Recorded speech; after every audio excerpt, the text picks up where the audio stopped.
My school is being very interesting today, so I now have on mobile and laptop. Um, Good morning, afternoon, evening, everybody. Thank you for being here. Open discussion today. So, reminder one in the chat along with your topic to be put on the list. If you don't see me respond to you, you are not on the list. So, make sure that I do respond. We do many things behind the scenes as mods, and so sometimes we're doing something else. So please make sure that I have responded to you and that you are on the list. If you would like to respond to the current topic, you put it to please and let me know, and I will put you on the response list. We do not accept responses ahead of time. Even if you see the topic, you have to just hold your horses and put your two in when it's time. Thank you everyone for being here. A reminder that we are recording and we live stream. So protect yourself in any way that you see fit, please. And be aware of YouTube guidelines as to not harm Armin's channel. We do not support any violence.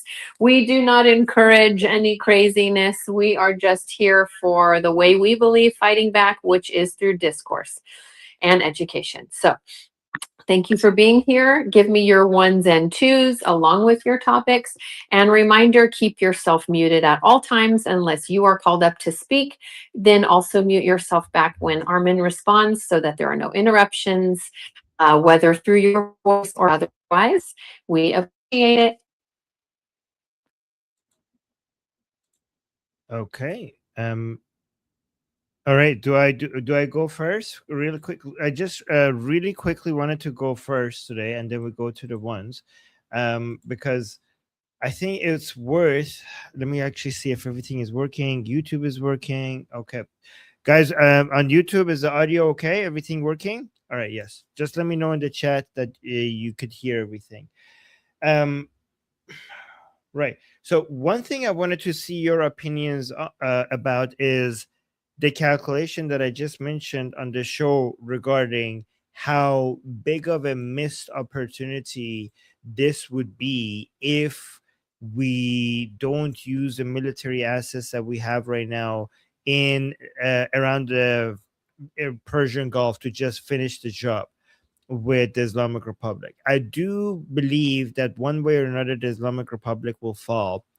Even so, hypothetically, let's just hypothetically, let's say if the Americans come up with a deal, and I know that we already discussed that we're so far away, that the gap between the Islamic regime and the Americans are so high when it comes to getting to a deal, that it's just hard to imagine how we could have a deal. But let's just assume that we are going to have a deal and the Americans are going to move their military assets out of the region.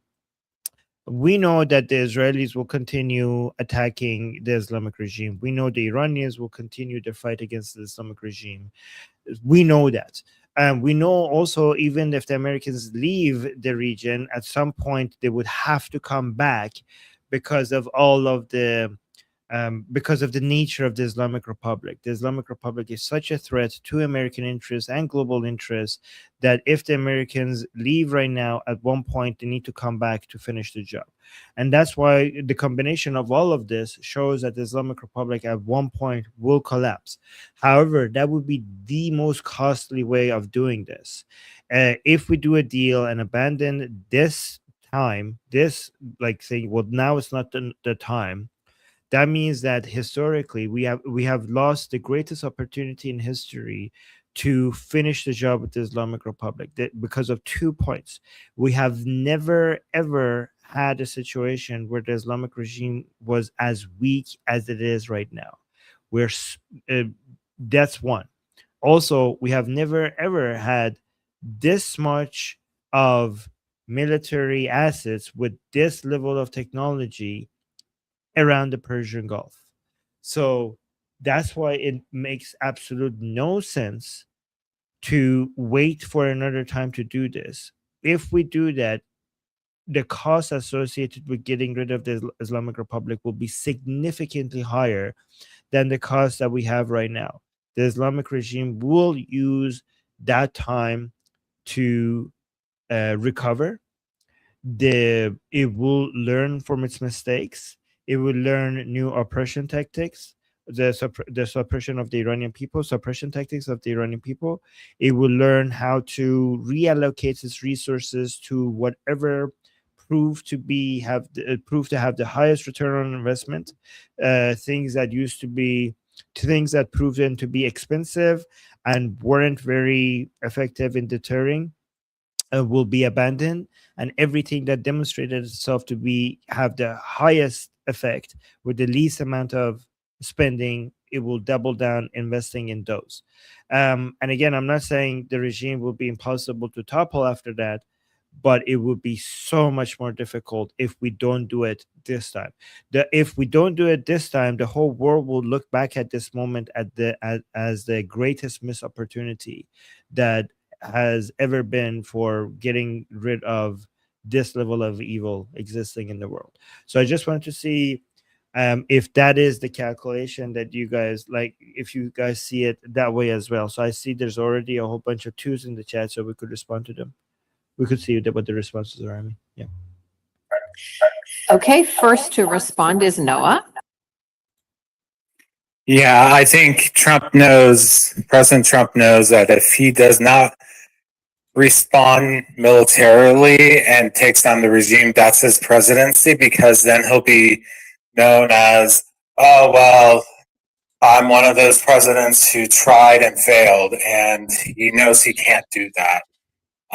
Also, the fact that we have so many military assets there, and they haven't left yet, says they're going to do something. And also, going along with your point about Israel will attack even if we leave. Who's not to say the Kurds in Iraq will storm in and attack? I think President Trump is one of the main reasons why the Kurds haven't gone in and then start to carve up parts of the Iran part of Kurdistan and other parts. So this is one of so I completely 100% agree with you, Armin. President Trump has to get this right, and I do believe there'll be military action sooner than later. So 2 points. First of all, we shouldn't call those groups Kurds. They're separatist groups. Like you could say Kurdish separatist groups. I just don't want to refer to them as right. Kurds. It's okay. Let me finish before. Let me finish. It's okay. It's okay. Let me just talk. Thank you. Where and I know you know that. No, I just don't worry. Like don't worry if you forgot to mention that. Don't worry about it. Okay. So I just want to make sure that we always are accurate about this. Okay, because Noah, you know that you already know, and don't worry about it, Noah, when you get this wrong, because when you watch the news, they repeat these so many times that sometimes it just becomes a habit to just repeat what the mainstream media is saying. But I just want to be careful, because Iranian Kurds don't like it when we refer to these separatist groups as Kurds, as if they represent the rest of the Iranian Kurdish people, right? So we have to make sure that we respect them for that, and also these separatist groups, they're not militarily significant enough to have much of an influence against the Islamic regime. They're actually really pathetic, and they don't have the numbers, and they don't have enough military assets to be that big of a difference maker, right?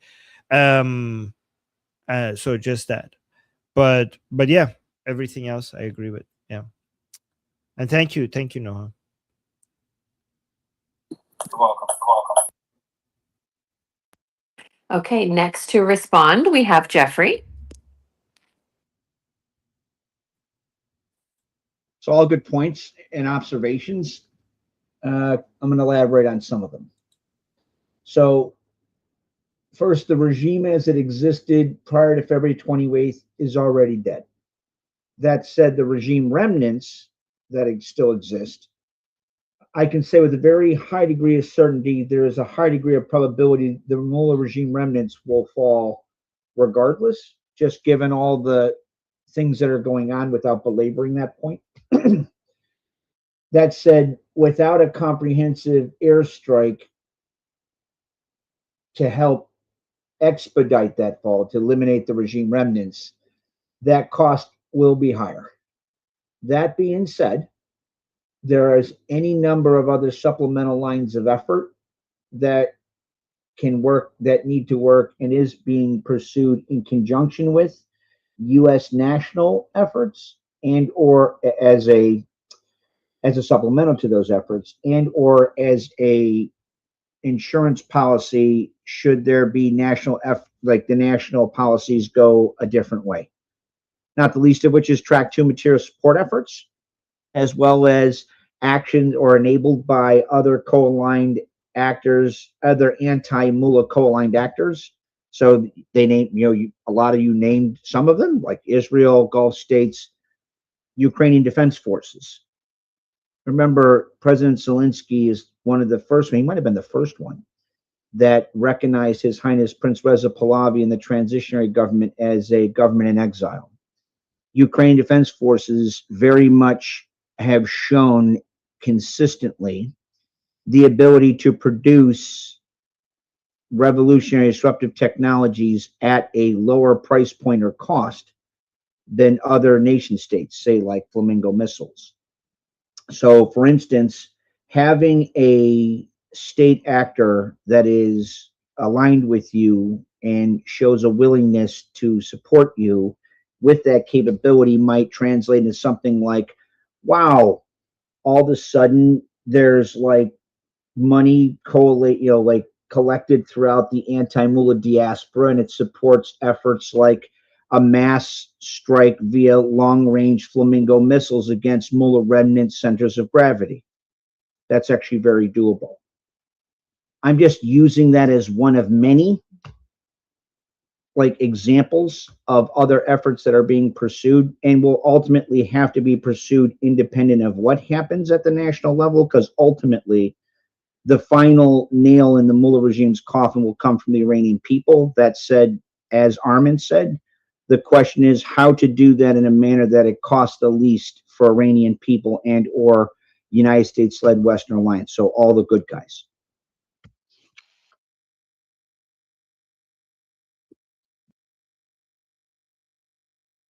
Okay, finally to respond, we have Sketch. There are many reasons why a deal isn't possible. I would say when Trump says, I hate you, you're the worst, you're ugly and you're fat, you're probably safe. When Trump says, I love you, you're the best, we got to go to Disneyland together, you're going to die. So, okay, so you got to take that into account. What I would say is we have talked before about the 32 regional commanders. These 32 regional commanders have some, we talked also before about the mosaic defense pattern, which means they don't need a central command to operate, which is a great feature. If you're having trouble with a communication, it's also a bug if you want to make a deal, right? Armin spoke of this before. I'm taking this directly from Armin because he said it wonderfully on Iran Revolution Live, which everyone should watch. And these regional commanders make it very difficult to have a deal because the people talking to Trump might say, yeah, let's do this. And then one of the 32 doesn't like the deal, or someone above him doesn't like the deal. And they're not all aligned at the top. And someone shoots a missile and basically shoots the deal down. All right. So that's very important. And there's other reasons the deal can't be done. Trump can't accept a deal because any deal that allows uranium enrichment and them to keep the material would be a loss. And he can't have that political loss, not only as a president for his longstanding reputation, he can't have that for the election that's coming up in the midterms, right? He can't accept that as like, oh, I took Obama's deal, I'm going to let them do stuff. He can't. It's just, this is all rhetoric and posturing more aimed at Iran than at us. This is more we're about like, the fog of war than it is the reality of what happens. If we were gonna, bomb them, we're not gonna say, hey, I'm gonna bomb you tomorrow like at 3. We're gonna say, no, we're really close to a deal. Things are looking great. And bam, I've given this example before. On June 20th, Trump said they have 2 weeks to make up their mind. On June 21, he hit them with Midnight Hammer. That means when he spoke on June 20 and says you had 2 weeks, the bombers were already in the air, right? So you can't take Trump, take him serious, but don't take him literally, is something people like to say about Trump, because this is war. You can't take what is literally being said as what's going to happen, because that would be ridiculous. There's also other avenues that are moving, like Jeffrey said, track 2 material support. Let me just clarify that. That means support for the infantry, anything an infantryman needs, uniforms, medicine, bullets, supplies, anything, food, anything a soldier needs, that's already moving. And that also includes drones, right? These things are moving. Like Ukraine already had a meeting like Pavlovi. That's just like evidence of that, like points on a graph that draw a line to things are happening. I also saw a report that there are pylons on the B-1. They also call it the bone because B-1 spells out bone. The B-1 bomber that have supersonics. The first time the B-1 has flown with supersonic missiles on it. That's just been spotted. This is something new. The B-1 never had supersonics on it before. This supersonic missile program had kind of been, on its way down. People were like saying, maybe this isn't necessary. Ever since this war, it's been revived, it's been updated, and now it looks like they're about to test it. Because that's why you do that. So there's a lot of things happening that you got to see what equipment and personnel are moving when you want to draw the distinction about what's going to happen. What's being said matters very little compared to what's moving on the ground, in the air, and in the sea.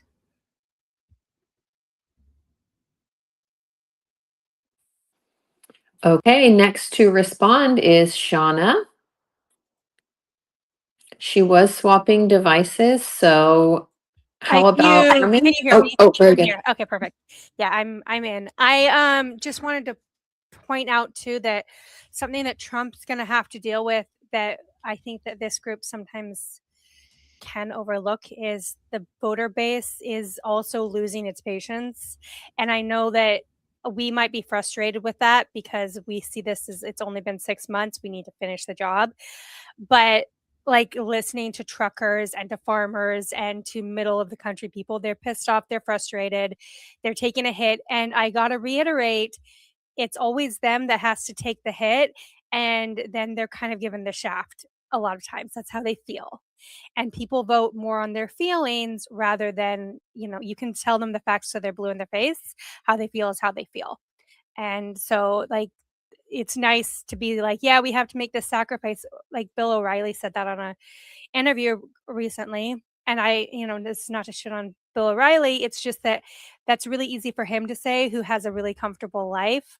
That's a lot harder for like people in the middle of the country who are dealing with farm foreclosures or who are having to spend $600 every time they have to fill up their tank of gas, and their tanks only get 100 miles to the gallon, and they're long, the cross-country truckers. So I just kind of wanted to like point that out as something that I just think that when we're talking about this Iran situation and how we're going to wrap this up, and Trump in the midterms, we have to take those people into consideration. They're not coastal people. There's, to them, it just feels like another foreign intervention that they don't understand. So. Okay, Armin, finish us off. Yeah. So I just had 2 super chats. That Arian is saying, let's please not say the regime is dead. It's not. I agree. It's not dead at all. It's weakened, has been severely weakened, but it's not dead. Also, we have Fleshy Interloper saying, is this a delay for insurgency preparations? I think the delay, one theory that I was considering, and thank you guys for the super chats, one theory that I was considering was that the delay is because, and I would be interested in you guys actually responding to this to see if you agree with me or not. the delay might be because the Arab countries around the Persian Gulf were not ready to defend themselves. So maybe the Americans were ready, everything was in place, and the Israelis were ready, everything was in place. Maybe the messaging from, I don't know, UAE and or Saudi Arabia to United States was not that do not attack. They were saying that, hey, can you give us, like, first of all, you're not protecting us enough for this rounds of military operation. So either they ask for more time to get ready, or they ask for more protection. That's something I considered. I don't know if anybody has any opinions on that.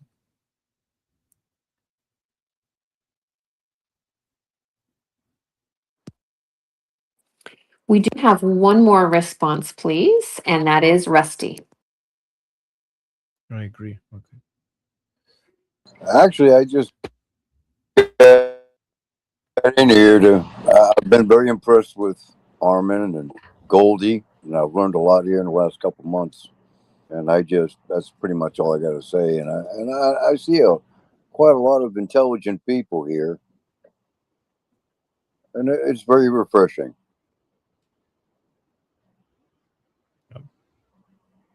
That's Well, all. thank you.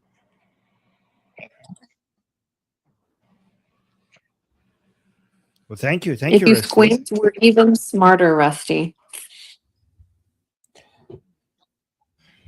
Okay, Oh. next up we have Amy. Say that again? I said, if you squint, we're even smarter. Okay.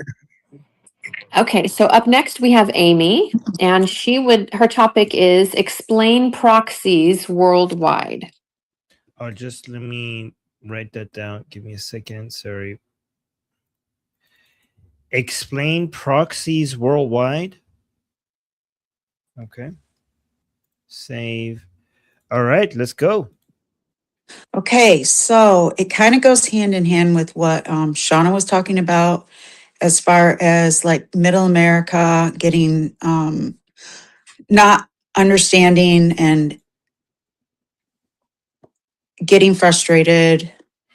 But I would like some smarter people to explain in a way that middle America would understand the way that these IRGC proxies work and how the tentacles filter out to different countries and the countries that they've infiltrated and the ideals that they carry with them and how that and the way that they, like, living in Michigan, I know and I see how it happens and how they come in and get voted in and slowly start to push their ways on to everyday Americans and not assimilate to American ways of life and stuff. So I would like you to explain in a way that middle Americans will understand the dangers of these proxies and how they filter out all over the world.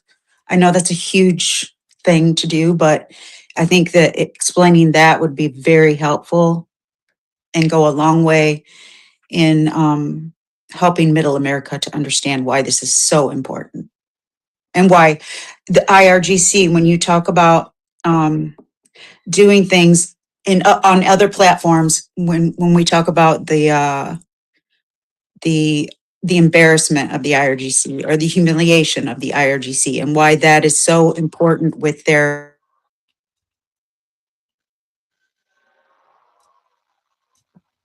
Oh, did she get cut, or was that it? That's a good question. Do you have my audio? Okay.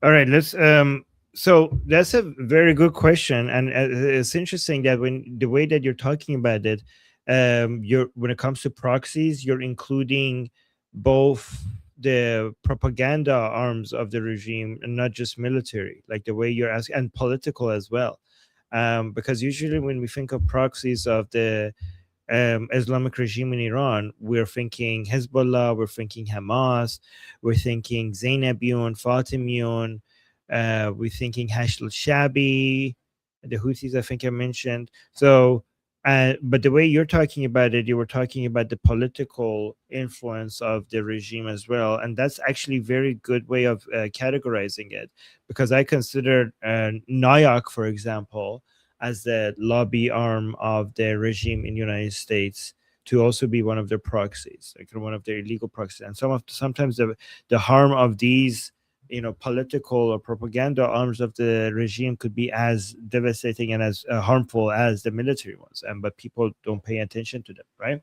So the most important proxy group of the regime has been always been Hezbollah. That's their favorite child. That's the first one that they developed in Lebanon, early history of the Islamic regime.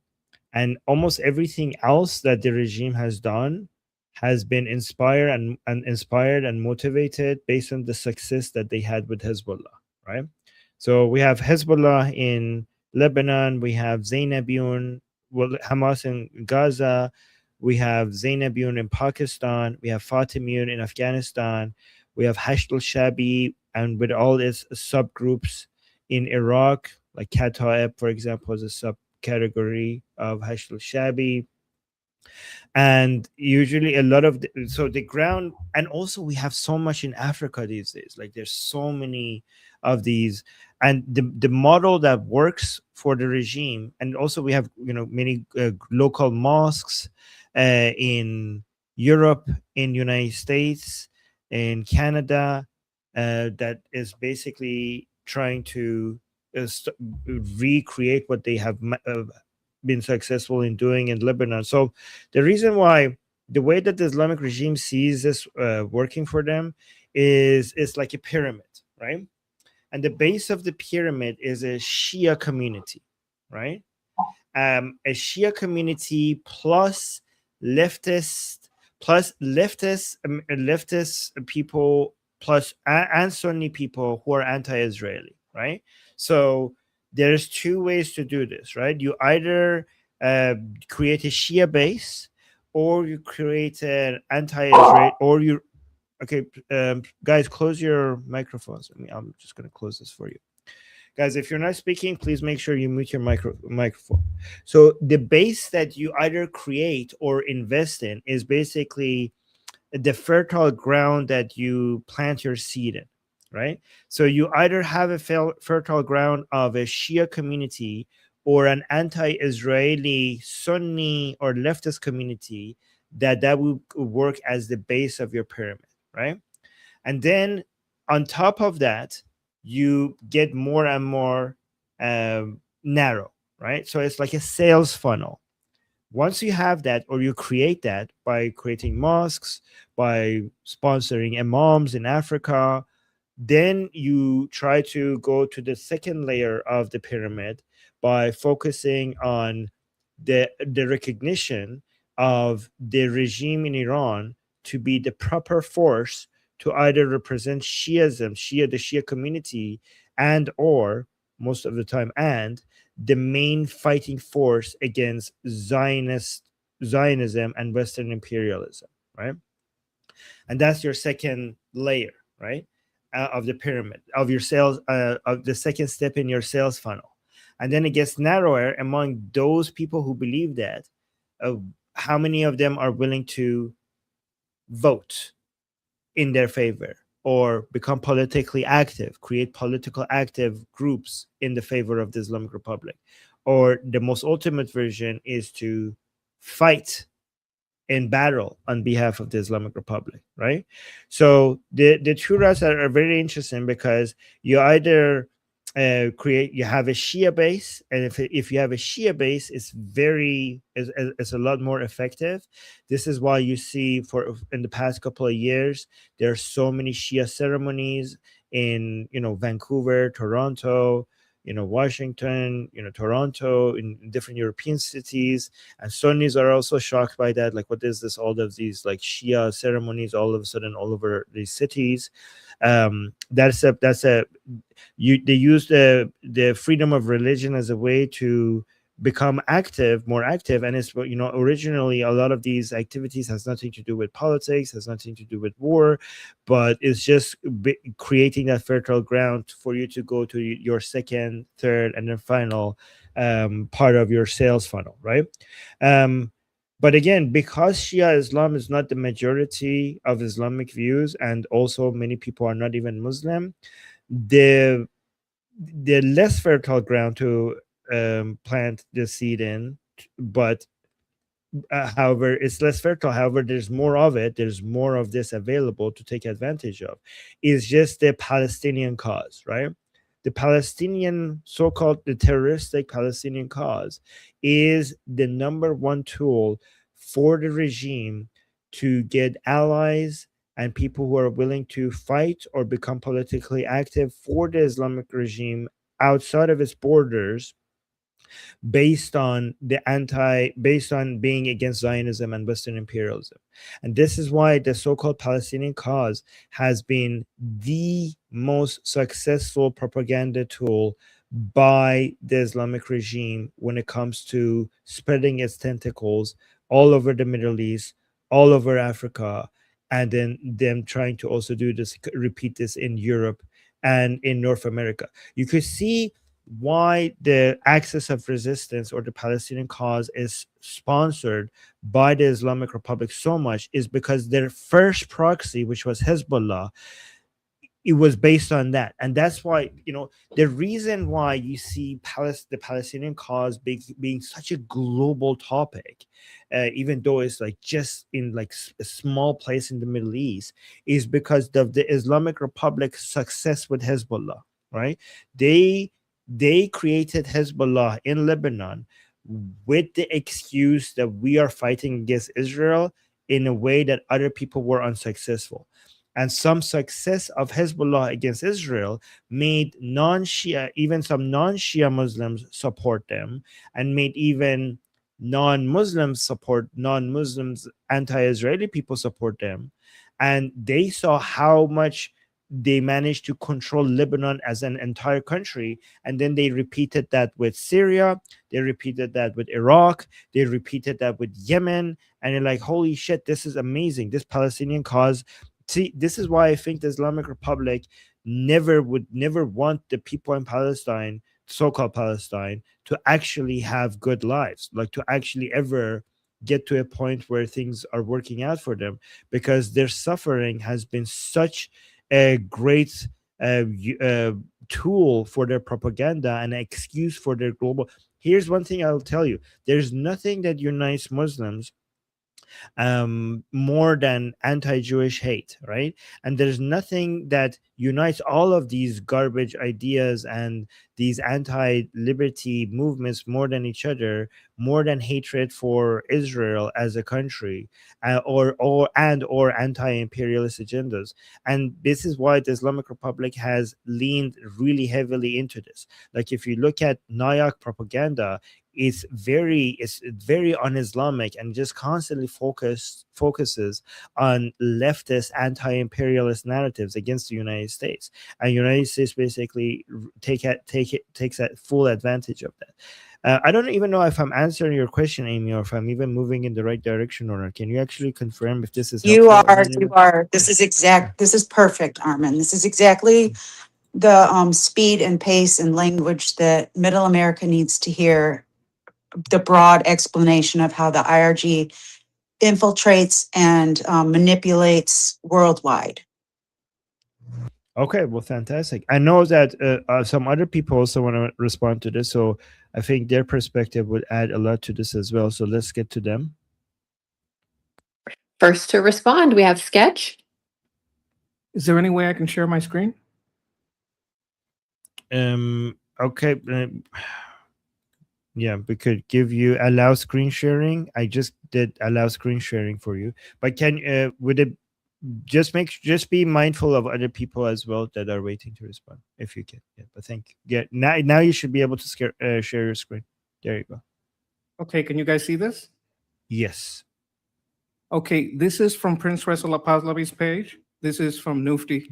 Nufti has a handy little booklet here. You hit read now. and it shows you basically operations in the U.S.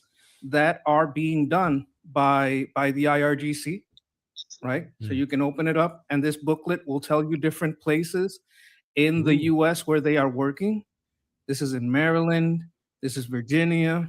This is Dearborn, right? Who these people are, who are aligned with them. So when you talk to a Walmart American and say, hey, look, these people are in here, like they're trying to affect everything that we vote on, and they're gonna side with the people that we're against. We're gonna lose our freedoms. We're gonna lose a lot of stuff just because these people from outside want to control our politics for their benefit, right?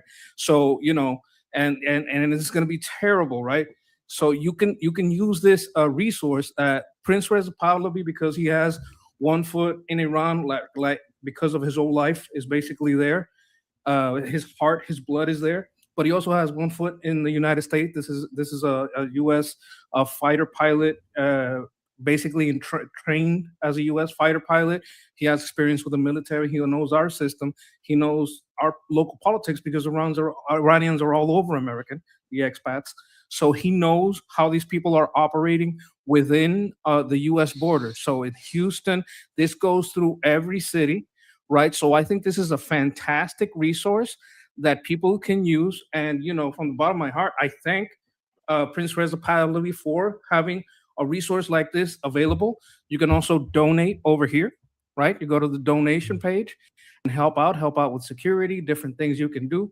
But I believe that this pamphlet, if you want to get down to the nitty gritty and talk to someone that's near you about a specific city near you, I believe this would be a great resource that you can use to explain to Americans why this affects them directly. Okay, that was actually very helpful. Thank you. Can you guys, if you let me actually give you the link to it in the YouTube chat, and also Sketch, if you could share it with the people in the school, the link to it as well.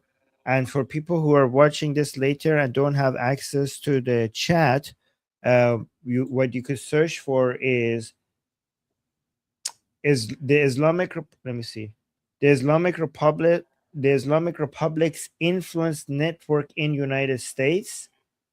If you search for that let me see, with the that it would be the first thing that shows up. Okay, let me actually give the link to this in the chat for people who want to have access to this. Very good share. Thank you so much. Thank you so much, Sketch.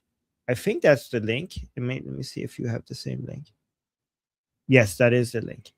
Okay. And guys, just search for this. The Islamic Republic's influence network in the United States. It will be the first thing that shows up on Google. Thank you so much, Sketch. That was an amazing find. Yeah. And that was so fast. Sketch, are you doing Teacher's Pet right now? I love it. Okay, next next we have Mr. Jeffrey. I believe in you.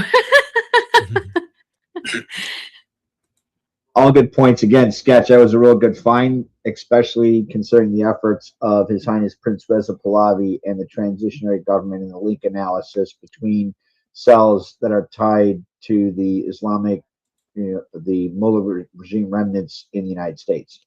To that end, I'm going to build off that. This isn't just something new. This has been a long time in coming. Right? So you have any number of different sub-state transnational terrorist organizations. I'm going to put that in the chat. If you go to 37 minutes, you'll see a certain someone ask Frank Gaffney regarding the role that, say, Islamic fundamentalist terrorists like the Muslim Brotherhood played in undermining U.S. interventionist foreign policy in Iraq, and or we were supposed to hit the Mullah regime in 2005 and on and on. So there's another document. It's called the Muslim Brotherhood's Long-Term Strategic Plan in the United States. It was actually entered in as Exhibit 27 by the FBI against the Holy Land Foundation, when the Holy Land Foundation was disassembled or taken apart by former President George W. Bush's FBI and State Department intelligence as being a front organization for Hamas. So Armin's not wrong. Like, he's very much tied to a lot of other groups that have organizational operational ties within and against with it, with the Mullah regime and now the Mullah regime remnants. So what's the deal?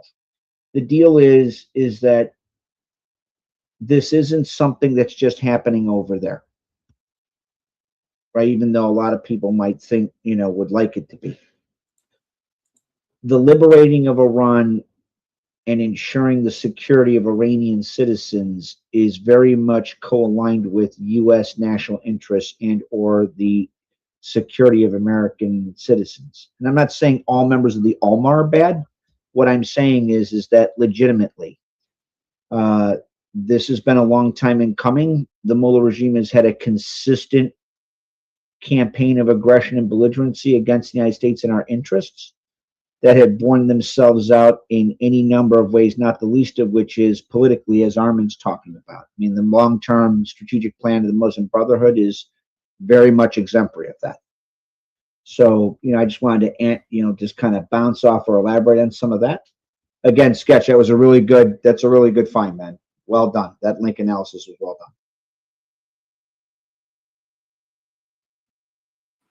done. Okay, next up we have Rebecca.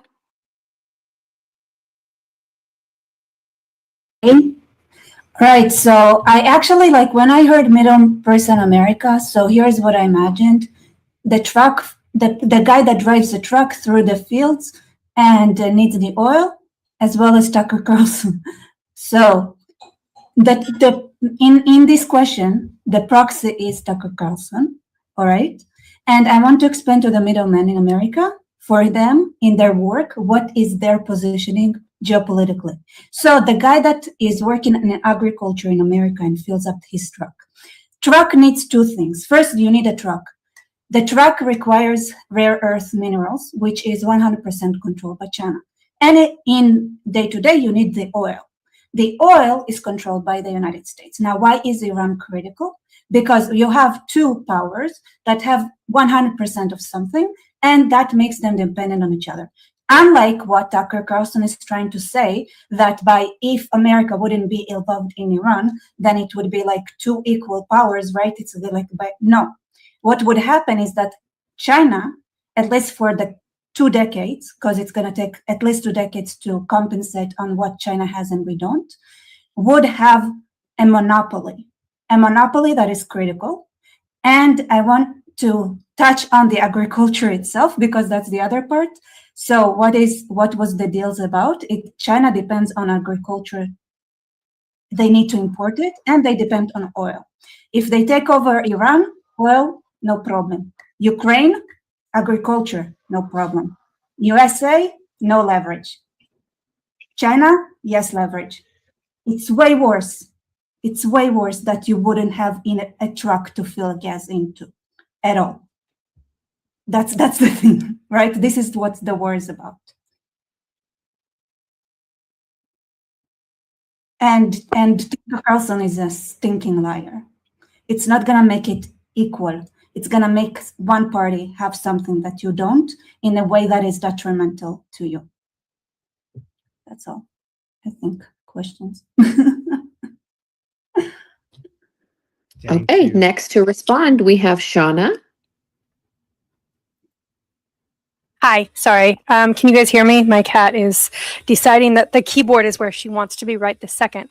Yeah, I just wanted to say one of the things too that I'm noticing is I'm thinking about, with this situation, I'm thinking about the middle of America, and I think everybody should do this, but I'm thinking about all the spaces that I touch and how to talk to those spaces and get them on the same page, because they don't all have the same interest, right? So there's the middleman America.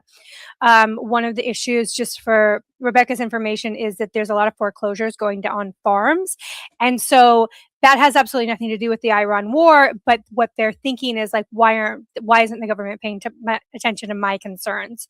That's an issue that we need to handle domestically. But we also need to be making sure that as people who are obsessed with international politics, we have to pay attention to some of the domestic stuff, because only about 4% of Americans vote on international issues, and they're usually Republicans, and they're usually coastal people.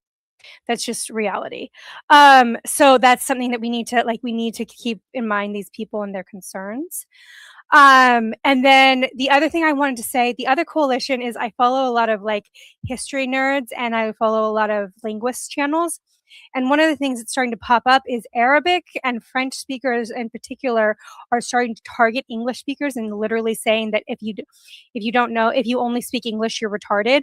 I mean, like, just to be really blunt about it, like, they're saying Arabic, they're citing false studies, or they're citing studies that in a way that is false, and saying that Arabic makes you more advanced, makes you more intelligent. They're sucking the Arabic language off, basically. But here's the thing, linguists who are actually trained in linguistics are getting pissed off, because they actually know what those studies say, because they actually have background in that science. And they're like, you're just being bigoted against Anglophones.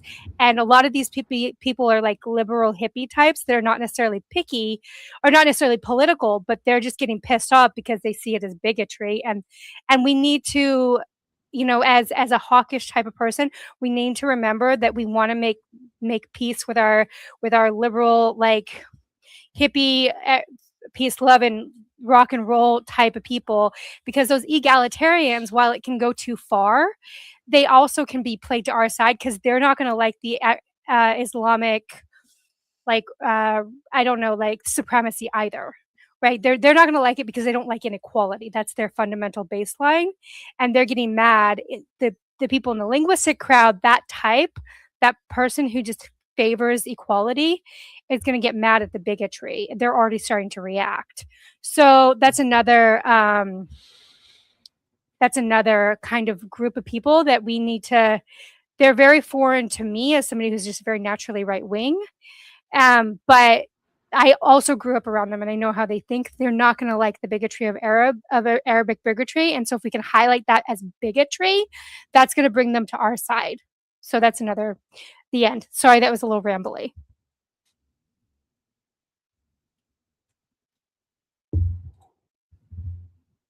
Okay, BT? Is BT here? We have Dr. Halda.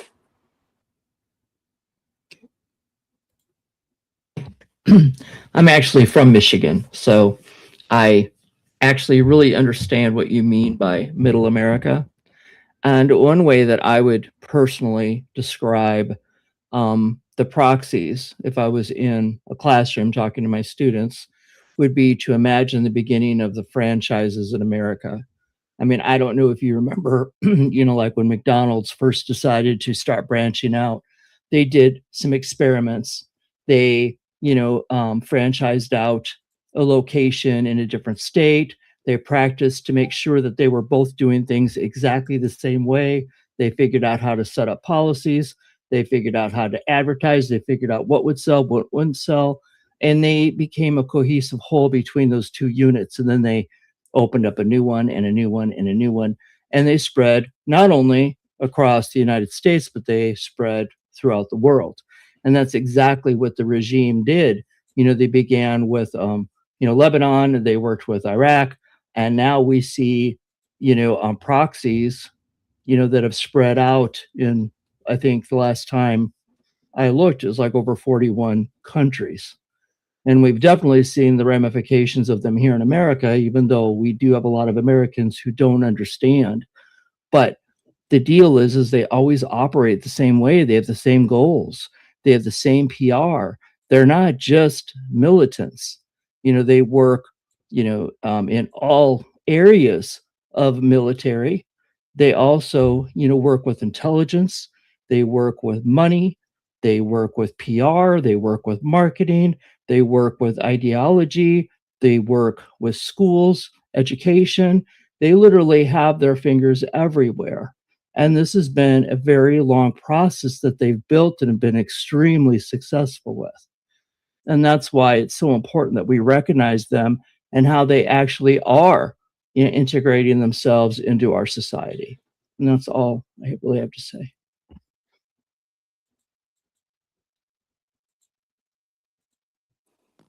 Okay, Armin, finish us up. Okay, one thing that I wanted to mention with regards to teaching languages is that if you see people trying to spread Arabic as a language, it's probably not the Islamic Republic.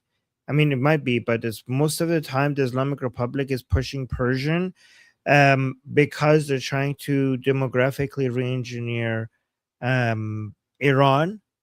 So they're mostly pushing Persian, not because they like Persian more than Arabic, but because that's the most useful tool for them to connect to, because their base is in Iran, and if they want to connect with a global, if they want to create a global alliance with, leftists and Muslims around the world, that is the language that would benefit them the most.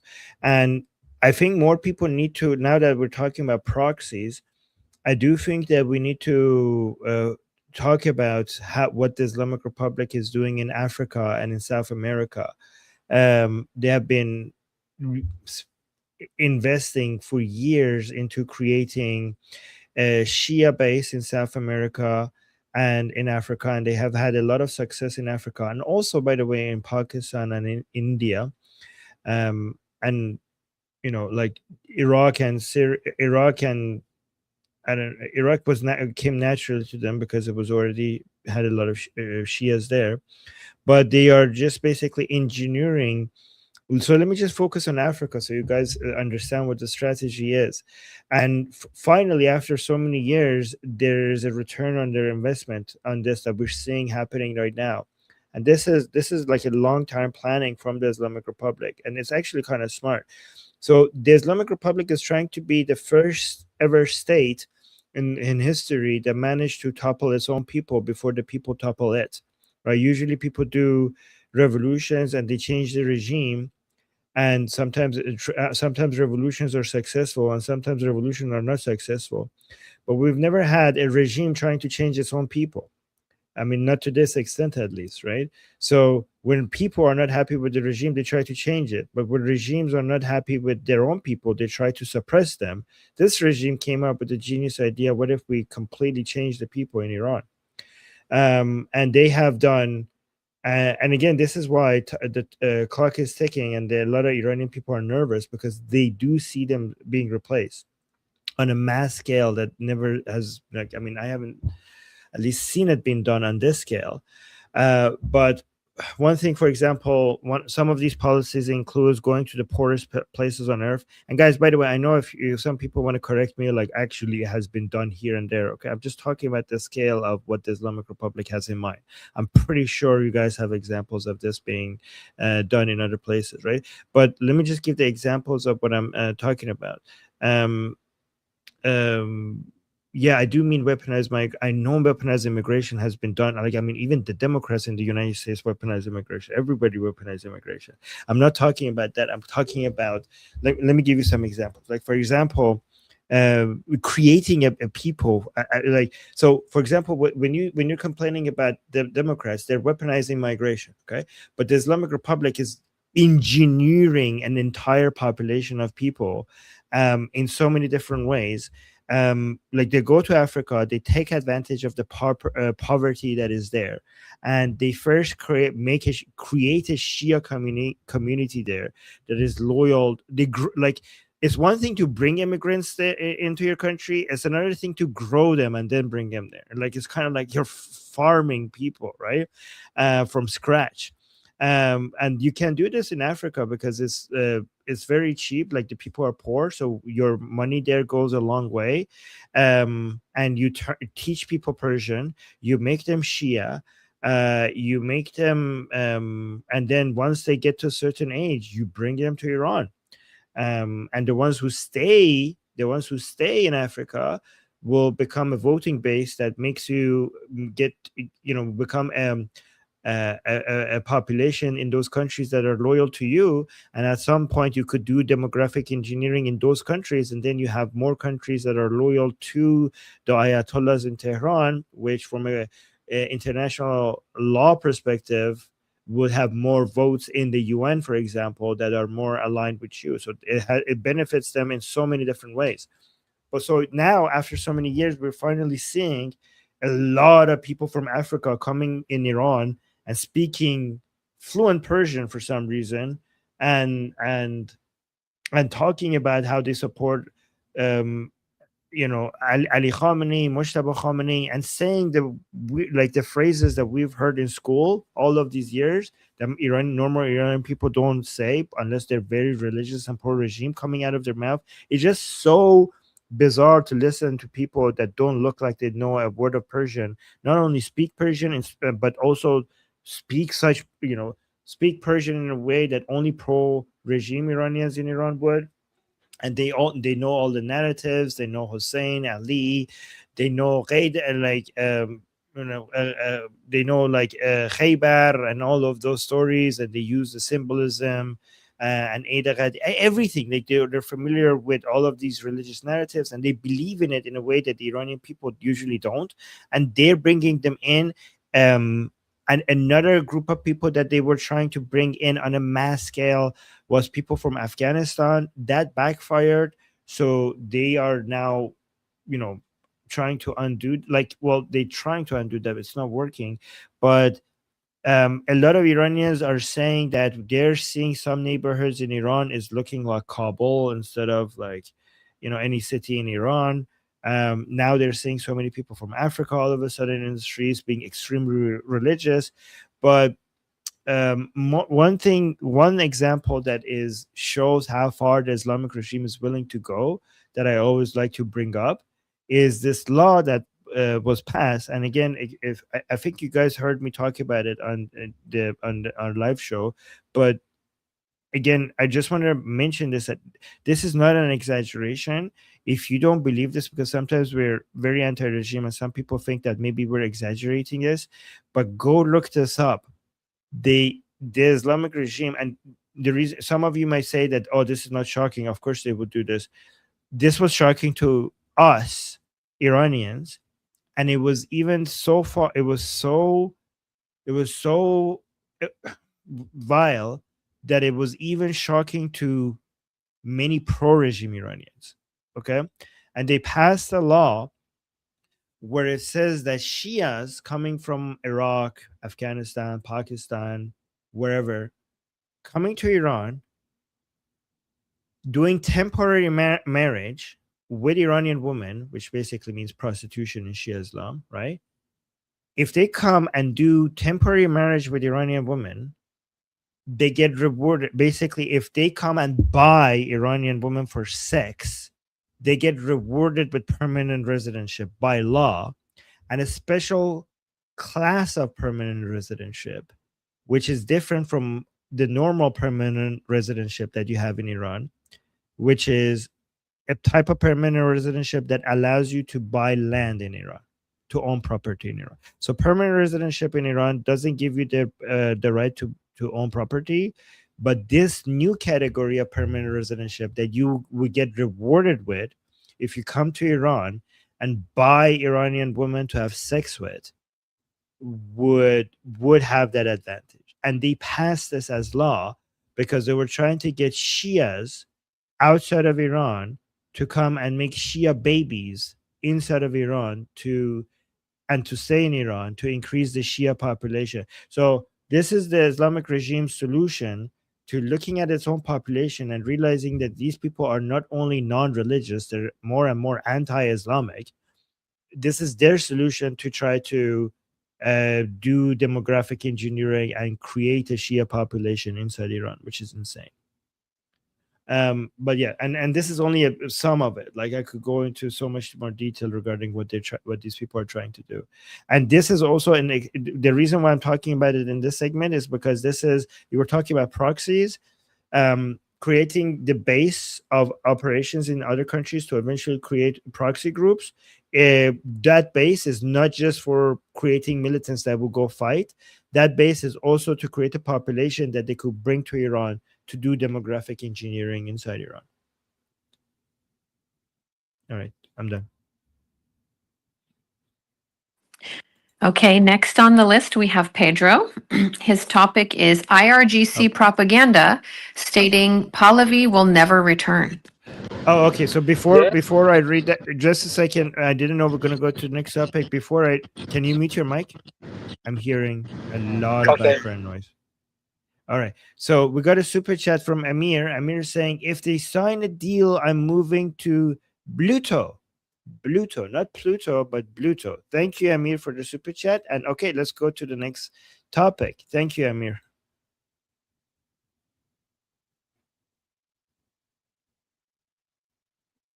All right, go ahead. Yes, Now can I it's the speak?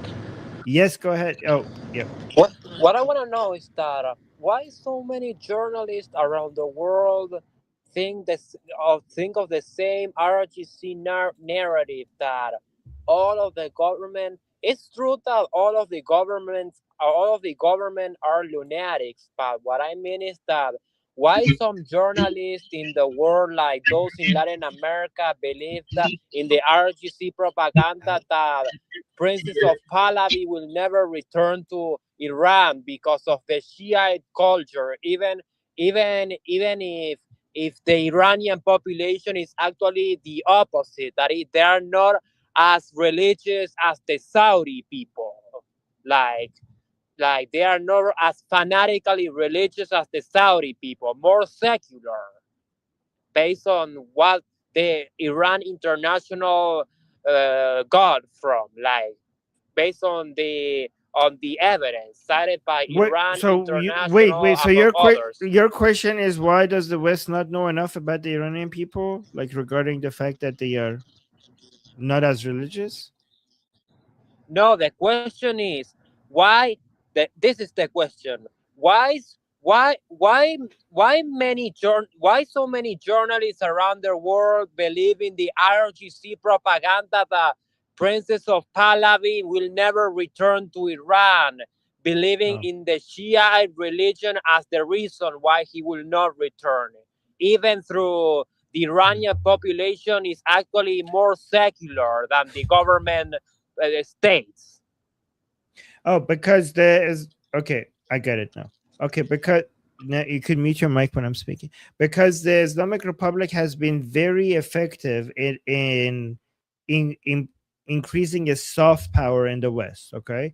Especially through its connection with progressive woke leftist media, think tanks, special interest groups, lobbying groups, many different small and big media outlets.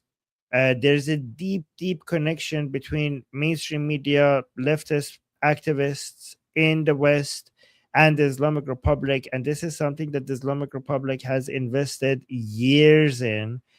And the other side also appreciates this because they're on the same side and they share the same goals when it comes to their so-called anti-imperialist Western agenda. This is why you can see many leftist content creators, political analysts, and think tanks constantly speak to so-called experts, so-called Iranian experts that are actually just only regime propagandists, because they enjoy what they have to say, because they're not white and they come from the Middle East, and they continue to repeat anti-American talking points, and they love to. They are basically the favorite guests, the favorite analysts, and the favorite people that they want to highlight. You're from the Middle East. You look darker jihadi, so that's pretty exotic, I guess. And you're not white like the host, so your anti-American narrative is more welcome. That would be taken more seriously. You have, I don't know, brown points. I don't know what they call them, privilege points. And so, like, for many years before these revolutions happened, when I was watching not just podcasts but also mainstream media, every time they were talking about every time they mentioned, like, and now we go to the Iranian experts, I was like, let me guess, it's someone from New York. And then so many fucking times it was someone from New York. So many fucking times when they were like, let's go to the Iranian expert, it was someone from New York. And I'm like, what the fuck? And even the people, and so many people were quoting Trita Parsi's book so many times as this Bible with all things Iran related. They will quote, they were like, based on this book. I'm like, fucking hell, why do people keep quoting that book? So this has been an investment, especially by the so-called reformist side of the Islamic Republic. And this is why the Iranian people hate the reformers many times more than they hate the so-called reformers more than even they hate the hardliners, right? Because the hardliners are just durka jihadi, like Allahu Akbar fucking shit, right? But it's the reformers that have figured out how to tap into this leftist, anti-imperialist, anti-Zionist global movement and connect the Islamic Republic with all of those movements. It is the reformists that created Nayak, right? And it's the reformers that have managed to spread all of this poison and all of this propaganda from the Islamic Republic globally to such a global audience. So if you're wondering, and their influence is still very significant. So if you see anything in mainstream media in the West that seems to be a repetition of the talking points of the IRGC, is because of these foundations that the reformers have built. And the reformers are very angry with the so-called reformers are very angry with the hardliner because they think that the hardliners do not see and appreciate what they have done, right? So right now, for example, the hardliners are taking the so-called, they're all hardliners, but so-called hardliners are taking advantage of all of these networks and these connections that the reformers have built over the past, multiple decades. But now these reformers have been sidelined by the hardliners, and the hardliners are using all of this infrastructure that the reformers have used, even though the reformers who built them have been sidelined. I don't know. Does that answer your question? Yeah, I think it answered my question because as you may know, I have a link of a video of I'm sorry, my mic just cut out Yeah, because I was your going audio. to By the way, YouTube Pedro, to share a link. your audio quality is really bad. If you could fix it next time, that would be great. But go on. Okay, what I was explaining is that I was going to share a link to a video about a journalist claiming about one thing about Princess of Pahlavi, but my audio does just got out because It's okay. when I leave the zoo. So can you guys please have patience? So I'm gonna share the video right now. So please No, please I don't. do not cut I don't. my I don't conversation. think. No, Pedro. I don't think we can do that. Just put the link here because your audio is also really bad. So just put the link in the chat, and people who want to check it, they could check it out. Okay? Because we don't have time for that. Okay, Theo. So when I get to my house, we can talk about that. Or I mean, maybe on the private chat. Okay, sounds good. Thank you, Pedro. And I see some responses. Perfect. People wanted to respond in the chat. Okay, there's some responses. People wanted to respond to this. First to respond, we have Jose. Okay, first of all, Armin, you're dead on. I pretty much said everything I was going to say. I just want to add a couple small points that everybody seems to forget. Since the beginning of this thing, Western reporters, irregardless, thought Pahlavi was a son of a dictator. Okay? Agreed, Armin? Yes. All the way across the world, irregardless. When they heard death to America, death to Israel, they thought it was all Iranians, not just the Mullah regime. So, I think you're giving them too much credit.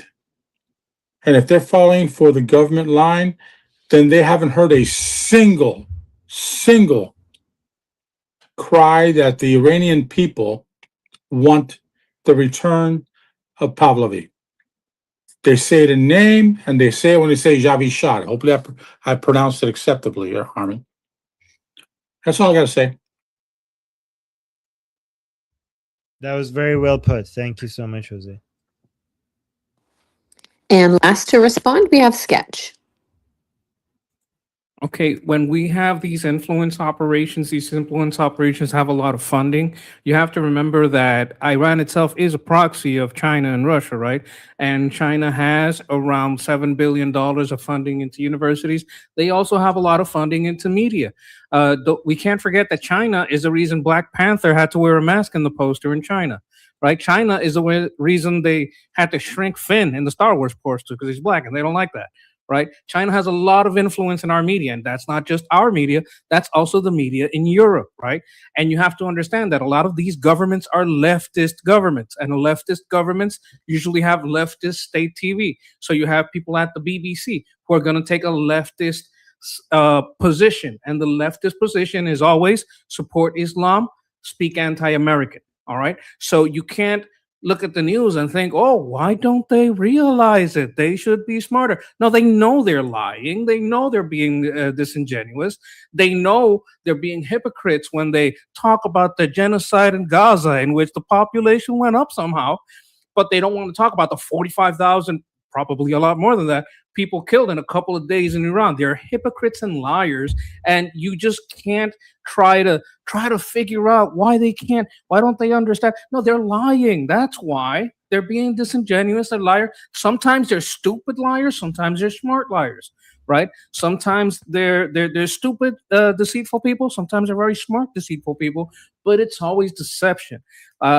China has about $7 billion in spending. That's just in U.S. I assure you, they have a lot of spending into the governments, through bribes, into the media, into like, oh, you want to fund a movie? Yeah, no, I'll fund your movie. I'll help you fund your movie. But you know what? Hey, you better love this. You better love Palestine. You better love China. You know, there's a lot of ways to influence, and a lot of ways to influence is through funding. Qatar has $6 billion. The Saudis, $4 billion. UAE, $2 billion. Maybe funding all this stuff hasn't worked out for them in the long run because they're getting bombed. But you got to understand that this is a long time running influence operation. Iran itself is a proxy. There's bigger fish out there that are steering the news and the governments of Europe to the left and to the lies.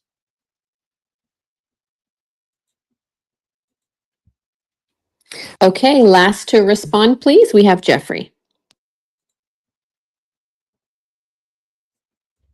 Yes, Sketch fucking nailed it.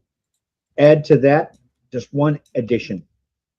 Also, the Chinese Communist Party uses weaponized access to the Chinese market that they're gatekeepers for, and particularly with regards to getting corporations to back their line. That's called white labeling, by the way. Sketch was right on the money.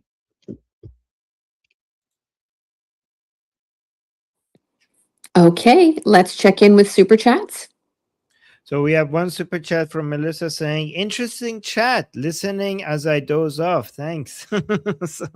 so Melissa's listening to all you guys speak while he's trying to go to sleep, and she's finding it interesting. Okay, guys, don't be too interesting or else Melissa will not be able to fall asleep. Okay. Okay, what is the next topic? Next, we have Lior talking about continuing bombing. Okay. Guys, can you hear me? Yes, Lior. All right. So yeah, it was more like, why did we not continue bombing? So let me elaborate. I guess I'll start with a question and then I'll just drop some thoughts. Because yeah. So the question is, why did we not continue the boom booms when we started late February? It was fantastic. Every day, getting cutlets, right? Marking off names on the Migo sheet. It was glorious. It was like another one, like nonstop. It's fantastic. I miss those days. So that's the question. So here are my just thoughts. Why the pause? So many people have died since, just executed, right? So many people are struggling financially. So many people are losing hope. Their mental health is probably down the drain.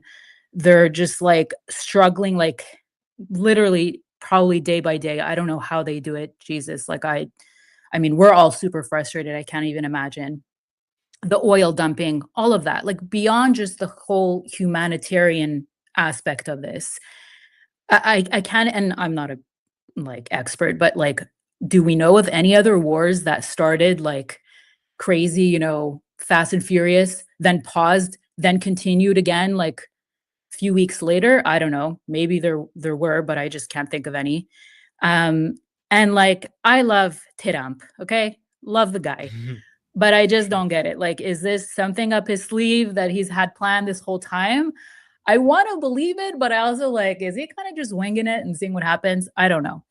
I'm just sick of like freaking reading his cryptic posts on True Show Social, trying to figure it out. What does he mean when he says this? You know, it's just so confusing. And it's just, can we just not get it over with? Like, we were doing so well, you know? Anyway, that's all I have. I'm confused. You know, so Lior, everything you say is so much like what I hear from many Iranians, right? Like, you are basically an Iranian is what you're saying. Yeah, you're basically an Iranian. It's a compliment. It's a very high compliment. Yeah. No, but your frustration is like, it also shows that a very high level of understanding of what the issue is. And I know many people, by the way, I would like to hear how other people would respond to this, right? But again, so we have two ways of different people who like what President Trump is doing and people who are frustrated. There's two ways of looking at it. So the people who are frustrated, especially when I hear from Iranians, they think that President Trump doesn't get it. I'll explain both of the positions, okay? They say that people who say President Trump knows what he's doing is because they worship the man. He couldn't do anything wrong. Everything he does, whether good or bad, they try to spin it in a way to make it seem like it was like this 5D, 47D, 60D chess plan move. But honestly, like, they think that he actually just doesn't get it. Like, Marco Rubio gets it, Lindsey Graham gets it, Prime Minister Netanyahu gets it. Trump doesn't get it. Trump actually genuinely thought that he could get a deal with these people. He doesn't understand the nature of the Islamic Republic. He doesn't understand. He might be learning slowly, but very slowly, the things that was obvious to Prime Minister Netanyahu and Rubio from the beginning. Marco Rubio is something that Trump is realizing. Like, he has too much of an obsession with deals. He's a businessman. He just learned deals and deals and deals. He doesn't understand that these are not a group of people that you can't just get a deal with. And that's why they think that every time if things are getting good, he just pauses everything and he won't, because for the sake of a deal. And if he just listened to Prime Minister Netanyahu, everything would have been over by now, right? During, like they say, like during 12-day war, the 12-day war, Israelis were about to kill Ali Khamenei. He paused it. I'm saying, like, it's good that he eventually gets back to it, and then we go back to doing what's necessary.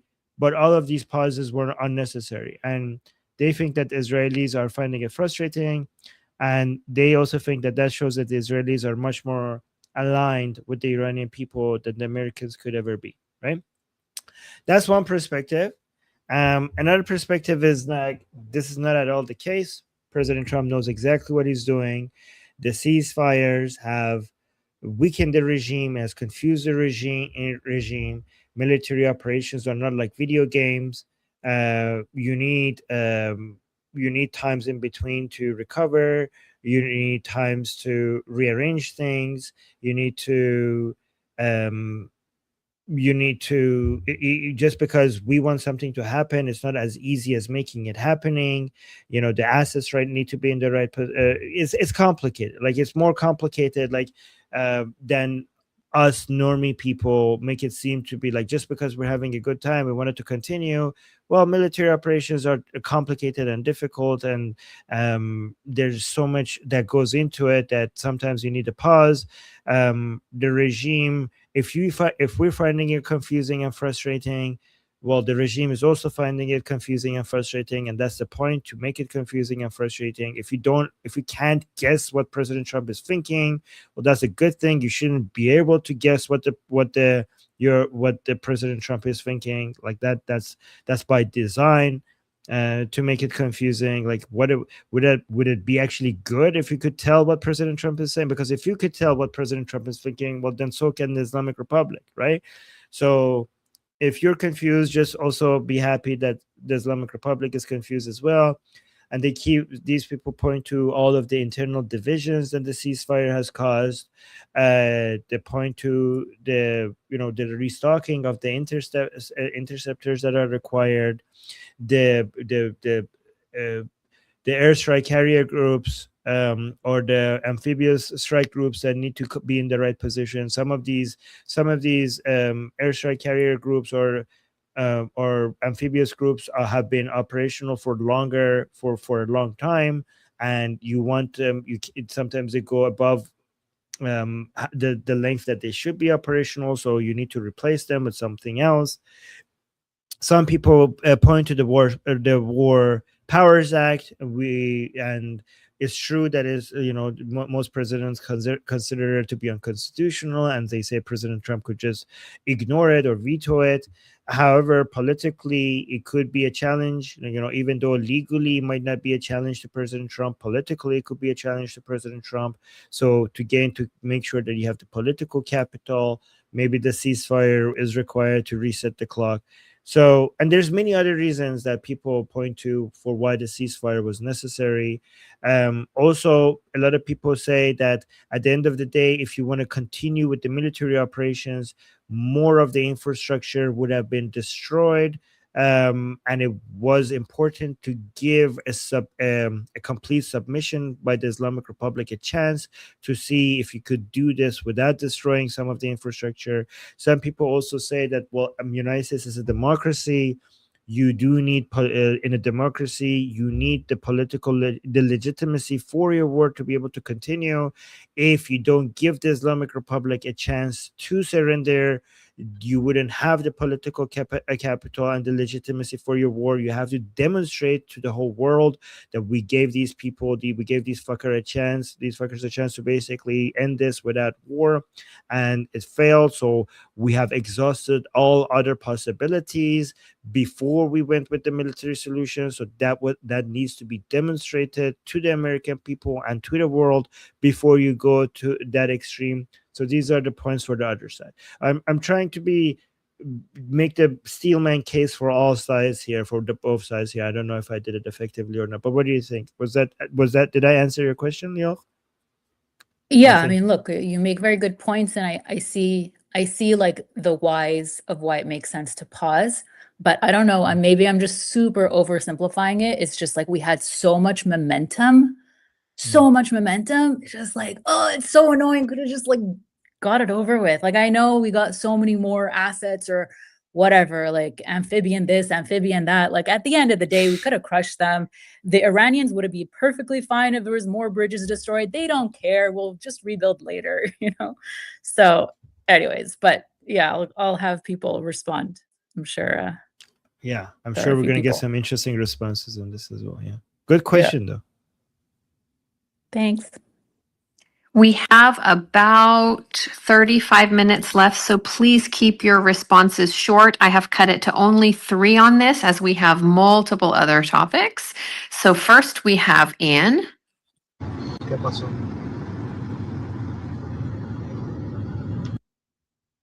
Ian? Okay, so yeah, hey, can you hear me? Hi. Yes. Okay, so I want to read you a quote from Sun Tzu. He says, to fight and conquer all your battles is not supreme excellence. Supreme excellence consists in breaking the enemy's resistance without fighting. So I think that Trump, the writer of The Art of the Deal, is a reader of Sun Tzu. And so my feeling is that we needed these original airstrikes to disable their navy, to hurt their missile and drone replenishing capabilities, to hurt all kinds of things. But then now they're in a position where they're in a chokehold and they're losing ground every day, and Trump does not need to expend very much energy. And so we've been in a ceasefire now for 38 days, and without any real kinetic strikes beyond some small things. We've seen all kinds of evidence that things are continuing to deteriorate inside of Iran. We've seen recently that they've got a show of weapons on state TV, which was the hallmark of the Gaddafi regime being about to fall. We've seen troops not being able to feed them or not being fed properly. We've seen all these examples of degradation without any operations on our part. And so given that that's what's happening, I think that it makes that everything we're seeing sort of makes sense in that sort of art of war style. And that is for me, that's the answer to the question of why did we do it the way that we did it. This is a perfect position to be in, to basically degrade your enemy without expending any energy on your part, or small amounts of energy. One other thing I'll add is that we only have these small data points from what we see in social media, the media, etc. The CIA and the Mossad, they have low-level human intelligence that gives them lots of information on very basic things like, did you get paid today? Are you being fed? What kind of orders did you get?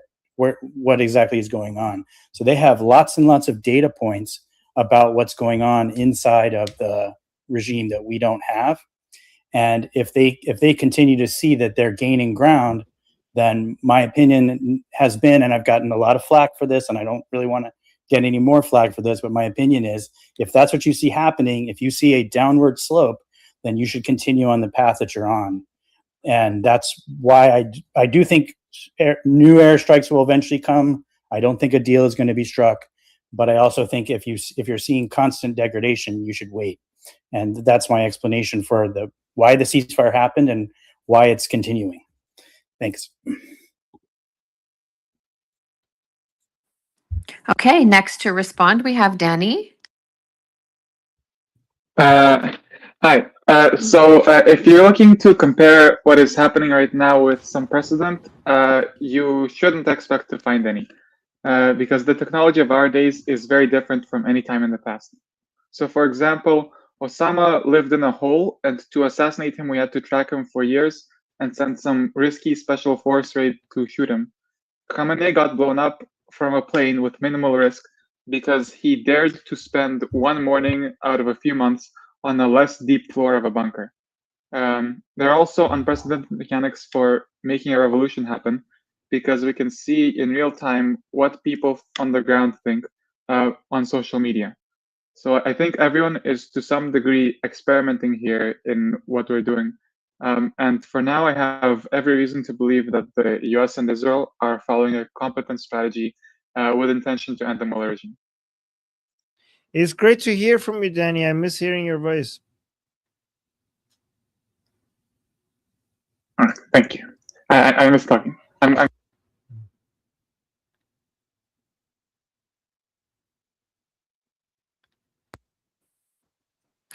Okay, and finally, we have Jeffrey. So very good question. Here's some of the.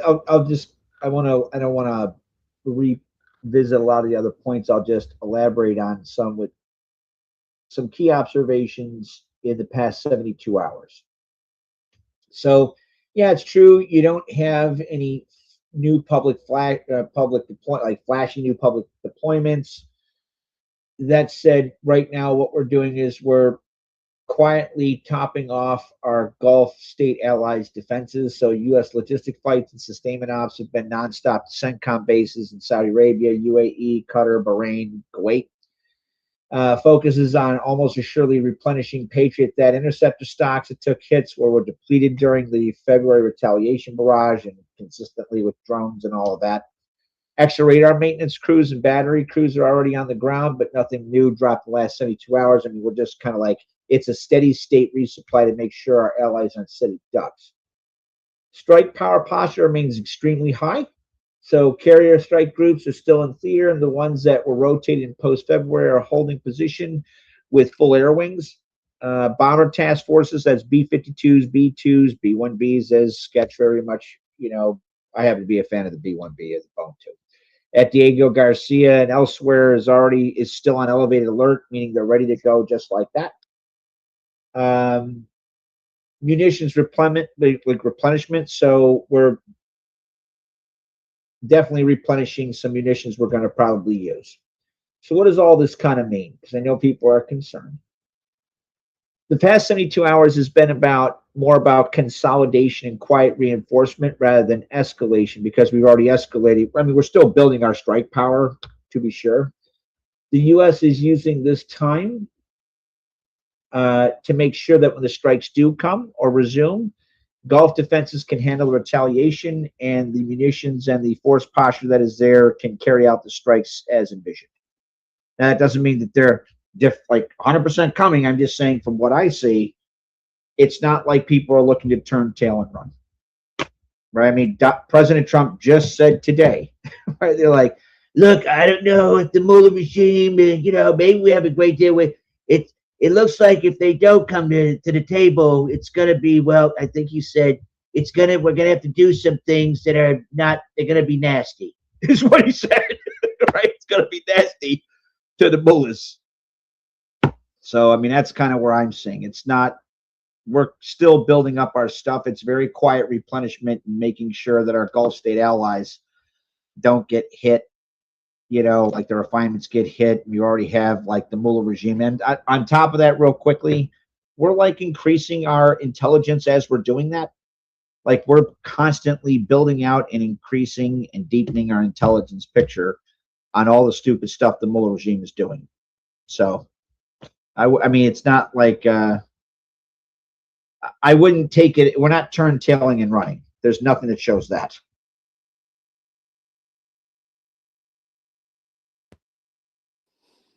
Okay, the next topic that we have will be Jose speaking on Raul Castro. Okay. Then when you're ready, Armin. Ready. Thank you for asking. Okay. Okay. If you don't know, yesterday morning, some Cuban American congressman went on live television in English and Spanish, said that the United States is about to indict Fidel Castro for the murder of 4 individuals, civilians, 3 Americans, 1 resident in the United States, that all they were doing is out there. They weren't looking for other aircraft. They were looking for survivals in life rafts, trying to get away from Castro's Cuba.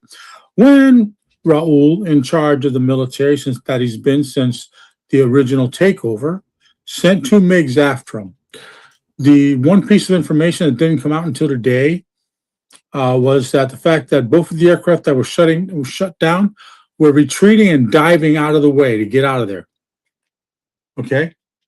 No. They never entered Cuban airspace. Now, the reason I think this is interesting is today that indictment was done.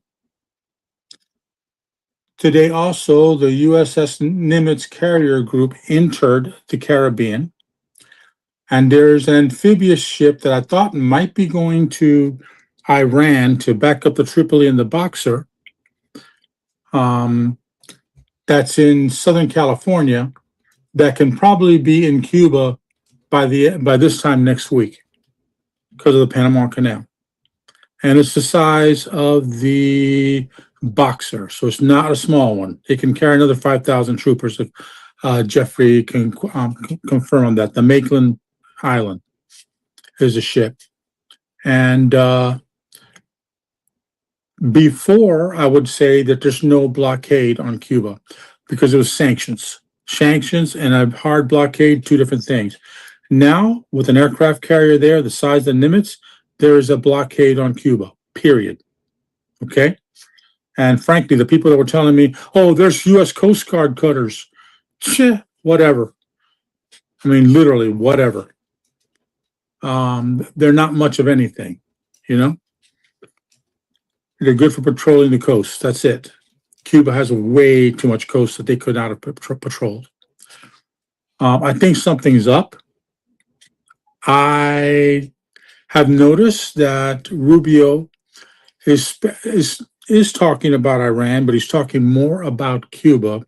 So I'm just wondering if this is going to be a Madero or a full all-out invasion. And there's enough Cuban people that are pissed off enough that it could very well be a Madero type raid. I don't know for sure or not. That's me guessing. I did get some other information. Remember a week or so ago, I told you guys that Raul Castro had power on his enclave and his neighbors came out and the military had to go save him. The neighbors found out because they were listening to Radio Free Cuba out of Miami, and they had gotten enough calls that was happening in Miramar, Cuba, that they ratted on him, and the people listening on the radio decided to pay him a visit. So there is an issue, and I think this regime will fall. I was thinking Iran would fall first, but now I'm not too sure. So we got two locations in the world where shit's happening. That's all I have for you guys. Wow. So actually, let me thank you so much for bringing this to our attention because this is big. So this is a major historic escalation. The U.S. Department of Justice indicted 94-year-old. Oh my God, he's old. Raul Castro on severe federal criminal charges. So what are the charges? On May 20th, 2026, a federal court in Miami unsealed an indictment charging Castro and 5 other Cuban officials with conspiracy to kill U.S. nationals, 4 counts of murder, and 2 counts of destruction of aircraft. So this was in something that they did in 1996. And this might be the legal justification for what they need to go and get these people out of Cuba, like Maduro style, like you say, or maybe just do a complete, invasion, or I don't know. We don't. I mean, Jose would know a lot more about this. We're just learning about this. So, which one, Jose? Just which one is more likely? I know you said both of them are on the table, but which one? I think it's going to depend, because it's a real indictment, but is it just another pointing, because the U.S. government, especially the CIA, is negotiating with Raul and his grandsons, and many feel that the grandson's actually running the island, not the white-haired dude or Raul himself because of his age. Okay, they're negotiating with them to give up and go in exile. This might just be another, you go in exile, you go to jail and join Maduro. 5,000 Marines, fully armed. It depends how many Cuban militaries are in other countries in the Caribbean exporting socialism. Someone mentioned before we started talking that Nicaragua might be a target. Colombia is definitely a target. So it all depends. I mean, I have incomplete information on a lot of stuff. I just know what was in the news in the last couple of days that triggered today me saying I got to talk about this and let everybody know shit's hitting the fan. So here are the few points that might help us get it closer. For us who are not following it as close as Jose, might get a better understanding of how close we are to escalation. So President Trump himself has said that he won't do an escalation. It won't be an escalation because Cuban regime is already falling apart on its own. But we do also have the acting General Todd Blanche, I think I'm pronouncing it right, warned that if Castro does not surrender willingly, he may be brought to the U.S. by another way. This is widely viewed as a threat of military extraction, mirroring the recent U.S. military operation that captured Venezuelan President Nicolas Maduro earlier this year. And then we also have military buildup. The U.S. military has moved the aircraft carrier USS Nimitz. Is that how you pronounce it? Nimitz? Yeah. Okay. Yeah. And its escort warships into the southern Caribbean Sea. And Cuban president warned that any U.S. military action would result in a bloodbath. Where have I heard that before? and citizens in Havana are bracing for the serious possibility of targeted U.S. military strikes. Wow. Yeah. Well, thank you for bringing that up to our attention, Jose. And just as a point, the Nimitz was in operations with Argentinian forces in South America, in South Atlantic, and it came from there. I wouldn't be surprised if a couple of destroyers or frigates come out of Jacksonville Naval Base to join it. You know, yeah, exactly, Jeffrey. Because and as far as the Maitland getting there, there's another ship that they named that I cannot find in the registrar. I don't know if it's a supply ship or something else, but it might be bigger than what originally went over to Iran. Wow. Holy crap. Okay, let's get to the responses. People wanted to talk about this. Yes, those are five. These are the people: Raúl Modesto Castro, Lorenzo Alberto Pérez Pérez, Emilio José Palacio Blanco, José Fidel Gual Balzaga, Raúl Simanca Caldena, Luis Raúl González, Padre Rodríguez. I don't know which one of these. Wait, Sketch, I know you just said that because you wanted to show off how good you pronounce those. I think that's It's a very sexy accent. Yes, you know, it is very sexy. But I know what you. But there are additional charges that are about additional people that are related to drug trafficking and terrorism. Right? There are 1982 Miami federal indictment of 14 people, including Cuban officials, for conspiring to move. Let me see some of the Cuban officials' name: René Rodríguez Cruz, Aldo Santa Maria Cuadrado. I'm just not going to read the names because you got me. You caught me. But there is also terrorism stuff that's related. Yeah. So it's not just one case being built, it's a couple of cases. And you got to remember, yes, we're making the legal case for our action, but usually when you make this legal cases, what do? That gives you permission to investigate. It gives you permission to look at their phones. It gives you permission to look at their communications, their internet, their emails. It gives you permission to start spying on them using the planes. I mean, we were probably doing that already, but it lets us do it in the open, right? So any communication, any things that if we were suspecting that they're exporting socialism, that they're exporting soldiers, trying to import them back, all that kind of the drugs that they're bringing stuff up that it's easier to do by water than by land. All that stuff that we're suspecting, and maybe we were already investigating, kind of like in the background. Now we can bring it to the forefront and include it in the charges. So I think we're making very much the legal case to go, because usually along when you make the legal case, you start bringing up the evidence. Yeah. And that's what should scare them, because we went after Maduro, but first we made the legal case so that we could show the evidence and then say, hey, this is what we're doing, why we're doing what we're doing, and why it's legal. Yeah. Would they do a Maduro thing? I mean, if you remove them, what's left? I don't know. I don't know. I can answer that. I can answer that. Left. I would have Jose tell me. Yeah, I can answer that. It'll be the current guy with the white hair, who's the Communist Party chief, who has had to be, shall we say, bodyguarded whenever he goes out. Before he could walk out in Cuba, the people loved him. You know, not anymore. Not anymore. There's a distinct hatred to the regime and to communism in general. They're sick of it. They want to try something different.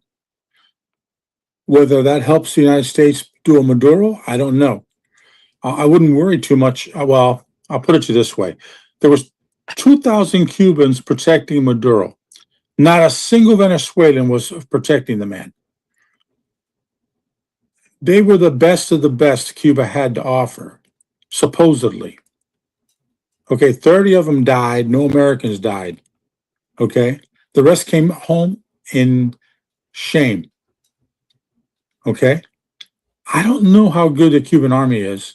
I don't know how often they're employed as anything other than bodyguards. So I don't know which way it's going to go, but it's going to go. And, oh, by the way, Americans, when they hear Americans murdered and the charges are murder, that makes it a little harder to go against Trump. So guys, we need to actually get through the responses faster because we have also other topics and we have running out of time fast. So the next responses, let's just do boom, boom, boom, boom, boom, and then as short as possible. Okay, who's next? And I'll be as quick as possible. Yeah, I agree with what Sketch said. The thing is, I think it will be a Maduro-style operation. The thing is, I wonder how Guantanamo Bay is going to come into play onto this. Jose's saying no, but I think they'll have to put on high alert. I think they might use it, but Havana's closer to the mainland than to Guantanamo Bay. So yeah, that's my concern, question, all that. Okay, Jeffrey. This is actually in some ways tied to the Mueller regime. So, to make it quick, the strategic pause in the Middle East isn't isolated. It's giving the United States time to line up efforts because our adversaries amongst the autocratic bloc are coordinating their efforts to try and stretch U.S. force projection. Right? It doesn't mean a lot of the things that I'm seeing shows all the planning, like U.S. Southern Command planning is active in the past 2 weeks. They've already convened formal planning sessions, potential military. It's all done. Force posture and reconnaissance has been surging off the coast of Cuba.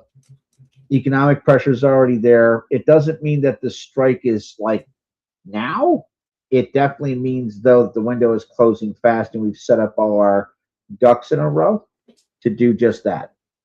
Understand it was also reported that the Castro regime that's illegally occupied Cuba since, 57, 9, has gotten, hundreds of long-range drones from the Mueller regime remnants, Russia, and in some cases, the Chinese Communist Party, to illustrate how they're coordinating their efforts.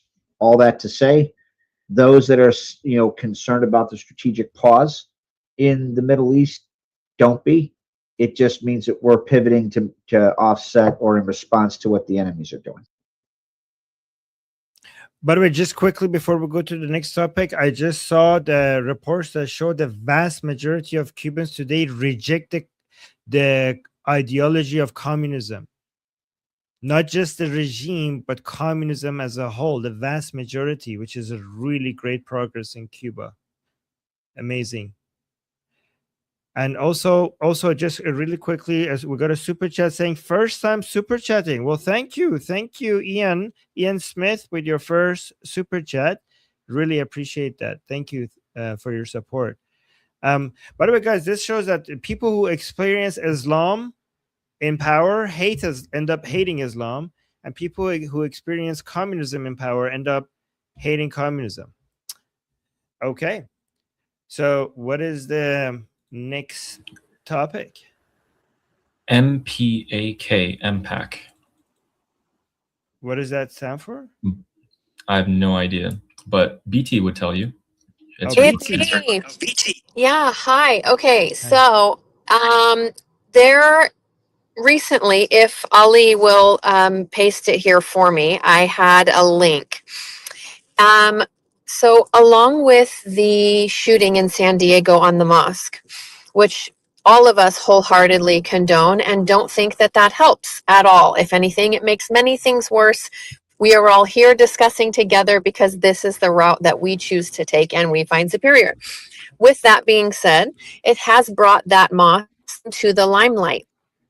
The X link that should be being in the chat for you very soon has uncovered and talked about years worth of that specific mosque's connection to terrorism, funneling money, and specifically to helping some of the 9/11 hijackers, the ones that crashed into the Pentagon, with the mosque's members helping them obtain social security numbers and cards.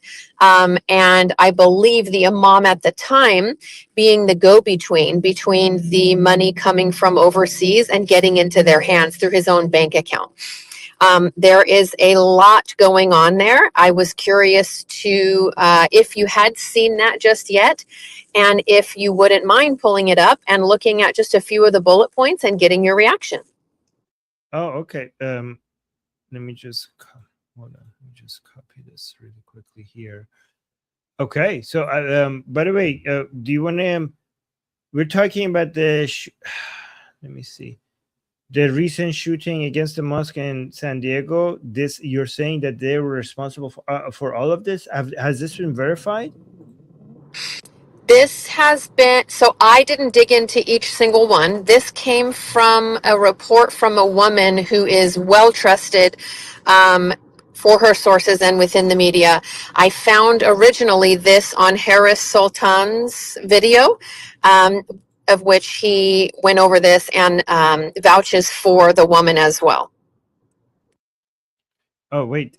I clicked on the wrong link in the chat. Can somebody give it to me again? Where is it? Okay, there we go. That's the last one. Okay, let's go through the points. No, Ali, To clarify for everyone watching, I am not in any way, shape, or form trying to link those things as an excuse for anyone to attack anyone. I think the legal system needs to do its job when it opens investigations like this and finds out this information. So just to clarify, I don't think that needs to be clarified, but I will do it. So Ali, the link that you're giving me is not the correct link. If you could actually, this is about. Yeah, sorry, I'm trying to get it from WhatsApp onto my computer. It's a little harder than I thought. Okay, so let me, for people who don't know what was happening, let me just read the, so everybody knows what we're talking about, because some people are not from the US, so they might not know. So we had a shooting at the Islamic Center of San Diego, May 18, 2026, so it's just a few days ago. This is the largest mosque in the country, and let me see, someone's mic is open. I'm hearing clicks. So there were two teenage suspects, 117, 118, opened fire outside the mosque shortly before midday prayers. And then we had casualties. 3 men were killed.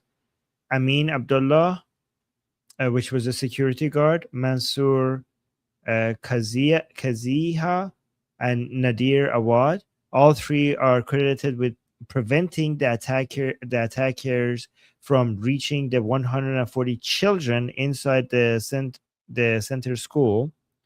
So the the attackers were found dead nearby from apparent self-inflicted gunshot wounds. No police officers fired their weapons, and the FBI and local authorities are investigating the attack as a hate crime. Evidence, including writing found by the suspect, indicates that they were radicalized online and motivated by white supremacist ideologies.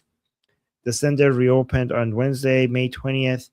The community continues to mourn, and an interfaith effort has raised millions of dollars to support the victims' families. So first thing we do before we talk about anything is to condemn this, obviously. So I hope this is obviously, like BT said, this is a vile, disgusting act of terrorism, and it should be called a vile, disgusting act of terrorism. And we stand against it and we condemn it. So, yeah, and I'm glad that you guys are saying 100% in the chat. So, yeah, fuck these fuckers. These are garbage terrorist human beings, and that's not at all what we stand for here, right? So let's go see. Okay, so I see what Ali just sent us, and let me read through it. So Amy Mack posted this saying, the Islamic Center of San Diego, the largest mosque in San Diego and located in the heart of Claremont, California, was the scene of an active shooter incident today. I passionately denounce the violence that occurred today and do not support any violence against any innocent Americans or human beings anywhere. Yeah, I hope, by the way, guys, if you do not condemn this, you're fucked in the head. Like, this was obviously, like, when we're anti-Islam, obviously we do not, this is not what we mean at all. we're against people's ideas, right? We're not against people, civilians being gunned down like this. Saying, I have long covered this mosque and am very familiar with its shocking decades-long track record of terror ties like 9/11 hijackers and extremism. So then it goes through a whole bunch of bullet points with the evidence for it. But so BT, what is it that you want us to comment on? Because like I'm worried that if I because the mosque could be a place of concern that should definitely be investigated, and I preferably shut down, in my opinion. If any mosque has a history like this, it has no business continuing to operate. However, my concern is that me going through this, because the proper reaction to a mosque that is being used as a center operation to do terrorism is to just shut it down, right? Obviously, the proper reaction is not for it to be gunned down like this, given that there are civilians there. But I'm afraid that if I go through the list of terrorist activities that this mosque was involved with, people might see it as us thinking like, what was it really? They had it come. They might think that we're suggesting that they had it coming. You know what I mean? Like they deserved what came at them. Maybe that's what people will think if we go through that list. What do you think, BT? I completely agree. My question more specifically is down in the list, somewhere from memory, about halfway, it spoke about how the United States had opened up investigations in regard to this. And my broader question is, specifically, we can't answer why it is that those investigations led to nothing. But my highlight is the amount of money that could be flowing in any given place, not just a mosque, but especially when something is institutionalized like this. We have investigations that have been opened by obviously previous presidents, and nothing is done. It feels it makes me wonder how seriously something like that is being taken by our government, which preferably personally, I love when our government takes things seriously and does things right, because it removes this idea by the general public that they need to take things into their own hands. Not at all suggesting these young boys knew something like this and were trying to act because of that. Not at all. But I just wanted to see your thoughts, I guess, on exactly, a situation just like this, where there was an investigation, there were millions of dollars flooding through, and how it is that something like that, the ball just gets dropped, and they're still operating. So I'm going to look into this. I'm going to let other people respond while I look into this. Okay. Sketch, go ahead.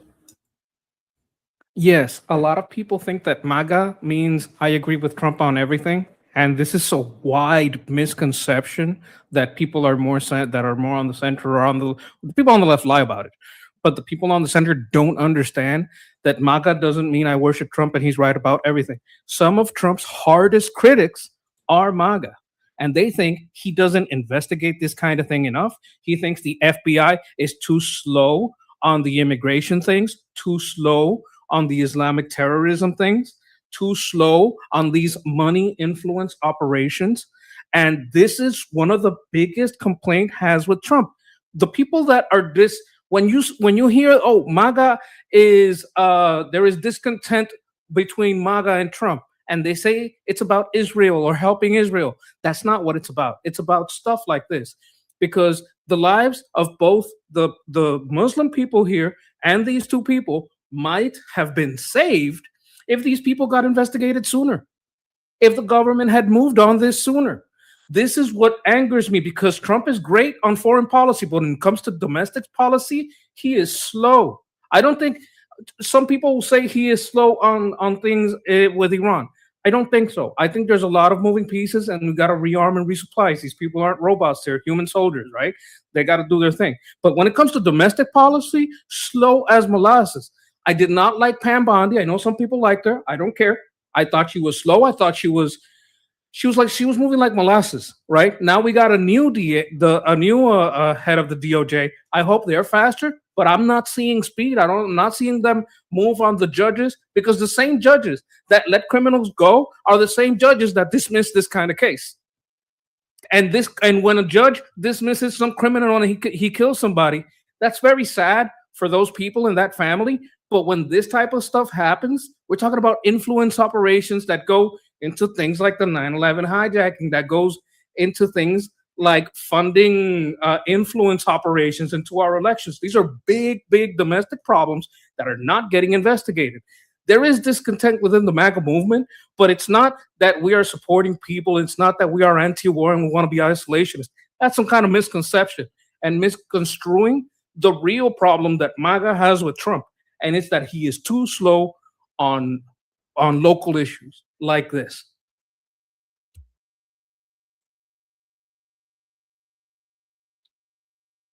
Okay. I did find the information. Is there anyone else I wanted to respond before I read them? No, that's all. Okay. So first of all, regarding the facts that BT gave us, they're true. Okay. So we have 9/11 connections. 2 9/11 hijackers did worship at the center, at the IACSD, and received assistance from the people there. Oh, wow. This is crazy. The 9/11 Commission confirmed that an administrator allowed a hijacker to use their bank account to receive foreign wires. What the fuck? Okay, and then we have extremist literature there. A 2005 Freedom House report identified hate ideology material at the ICSD, which were part of a broader distribution of Saudi-funded literature in U.S. mosques, back when the Saudis were still on the Wahhabi train. And then we have individual extremists. Jihad Serwan Mustafa, currently one of the FBI's most wanted terrorists, was a former attendee of the center. And then we also have recent rhetoric from this mosque. Imam Taha Hassan's statements regarding resistance and the comments made by guest speaker Taher Herzallah are documented and widely reported in media outlets like the Times of Israel and the conservative investigative reports. So those are regarding the points. Apparently, they're all true. Regarding why there's not a stronger reaction against this mosque or Islamic Center or Islamic Center, and why, so people cite First Amendment, under U.S. law, inflammatory or even offensive speech is generally protected. The government cannot criminalize a religious institution based on the views of its leaders or guests unless there is evidence of direct coordination or material support for terrorism. So no matter how violent, disgusting their views are, and even I think those individuals who were supporting terrorists, they legally cannot shut down the entire institution because there were people there who were doing something like this. And then there's also the U.S. government cannot hold an entire, this is exactly what I just said. The U.S. government cannot hold an entire religious community responsible for the actions of individuals like Mustafa or the 9/11 hijackers who happened to attend the facility. And then when it comes to intelligence and surveillance, while the FBI has monitored the mosque in the past, their goal is to identify and prosecute specific individuals who pose a threat rather than closing the institutions, which would be viewed as an unconstitutional infringement on religious freedom. So these are the reasons. And again, I know a lot of people will hate hearing this, but remember, there's cost associated with freedom, with having the freest country on the planet. Freedom is not free, and there are consequences. There are negative consequences to being the freest country on earth. And the decision that the United States has made is that the benefits from being the freest country on earth outweighs the costs associated with being the freest country on earth. And Sketch, I think you have something to say to this. Yes, I would not want us to break our laws. I would want us to follow our laws. There's a lot of laws that they are breaking. Well, as far as I can see, that are being broken with its relations to identifying as a foreign entity or aiding foreign entities, wire transfers to terrorist organizations, aiding and abetting, or what do they call it? Aiding foreign terrorists, this kind of thing. You can't do that. That's illegal. I don't want to change what America is, but there are laws that are being broken, and every time they get broken, we get this straw man. Oh, but we can't infringe on their. I'm not saying that that's what you're doing. I'm saying that that's what the article you were reading did, because the article talks about the First Amendment, but they didn't discuss these illegal wire transfers. That's not part of the First Amendment, right? So there's a covering of illegal stuff through defending the legal stuff. Okay, but here's how. So Sketch did very good points, by the way. But what about, like, how do you do this, like, legally? Okay, if somebody that is active in that mosque is doing illegal wire transfer, then legally you could just arrest that person. You wouldn't be able to shut down that mosque. Yeah, where's that arrest? I want to see that arrest. Where is that okay, arrest? yeah. That would make everyone in that mosque not want to not do that. If the owner is part of that operation, you arrest the owner, right? I'm not saying get every member. You get the people committing the crimes. If they're not doing that, I mean, then what are we doing here? By the way, that's my whole point on it. I'm sorry. Go ahead. Yeah, no, I am way over time, but BT put a 2 in the chat. I forgot the time. I am going to have 0 time to eat. BT, you go ahead. Nope, I'll talk to Sketch after you go. Please go get something to eat. No, I want to hear. You don't speak. I love to hear you speak. I don't speak that often. Go ahead. Oh, I can start reading you books for bedtime. Okay. Oh my gosh, wait, it threw me off. Sorry. No, it's fine. It's fine. It threw me off. I forgot what I was going to say. Oh, wait. I remember. Okay. This might be incorrect. Tell me when I'm wrong. If like a mafia boss uses his restaurant to conduct mafia business and he's using dirty money to do it, do they not also, when they arrest him, take his business? I understand they're calling this a religion, but if they're inside of that building, promoting this, funding this, bringing the people, doing the social security cards, those are other members. At what point is the line drawn between you are using this for the purpose of committing a crime? Okay, Sketch, can you respond to that in 30 seconds or? Can absolutely process this under RICO. The RICO laws would apply. Like, you can't use a business or, under the cover of a business, do illegal operations. There's also, like, hey, there's a pebble on my shoe. If it had a name, I would call it such and such. And that person dies. There's a lot of things that go into what is organized crime that goes under the RICO Act, and the RICO, which functions under the FBI, would have power. But if we have an ineffective FBI, it doesn't matter. You can't really blame California for what the FBI does. I would say California probably runs cover for this, but the FBI needs to be on top of this type of thing. Okay, so guys, a reminder to people who are new here: when I leave, the conversation continues in the discussion in this group call. So you don't need to leave when I leave, and the time limits will be removed, and you get to guys talk more freely. Keep it politics related, and yeah. But I'm gonna go. You guys continue the conversation. I'm going to hold on. Stop there. Oh, I actually have 2 super chats to read. Fleshy interloper saying next China and Russia. Okay, that those are bigger beasts. Okay, yeah, but one can dream. One can dream. And thank you, sir, for the super chat, Fleshy interloper. And then Fabrizio is saying IRGC is a source of home problems Trump knows. Okay, thank you, Fabrizio. Okay, thank you. I think he knows as well. And okay, guys, so wait, I'm gonna get this wrong. I'm trying to get this right. Ukraine. Okay, I'm gonna get, guys, just bear with me while I do this wrong, and then eventually I get it right. Okay, I'm Israel Chai, Slava Ukraini, Slava Ukraini. Good, Slava Ukrainia.